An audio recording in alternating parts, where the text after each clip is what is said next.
Happy doctor. আমি এত বক বক বক বক করেছি তারপরেও ও আমার ফিলিংটা ঠিকঠাক করে করেছে, থ্যাংক ইউ সো মাচ। এই ভাইটা হচ্ছে গিয়ে একদম এখন ফ্লারিশিং অ্যান্ড সাকসেসফুল ডেন্টিস্ট, তাই তো?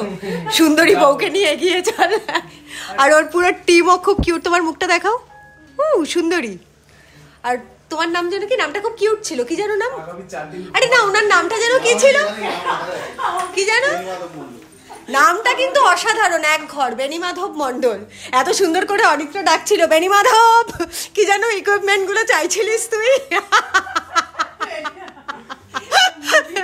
এটা হচ্ছে হ্যাপি ক্লাইম, এটা হচ্ছে কসমি ডেন্টাল, আর এটা হচ্ছে খুব বাজে একটা ডাক্তার, কারণ আমাকে 8 ঘন্টা দেরি করিয়ে দিয়েছে। না না, খুব ভালো কাজ করেছে, আমার সামনের দুটো দাঁতে ফিলিং করালো। কি কি সব ট্রিটমেন্ট করালি তুই বল? এটা কি নতুন ফ্যান্সি? হ্যাঁ, কম্পোজিট ফিলিং করেছি। আমি তো ডাক্তারি ভাষা বুঝছি না, মোট কথা আমার এখন ব্যথা নেই, ঠিক আছে? তো ঠিক আছে, হ্যাপি মি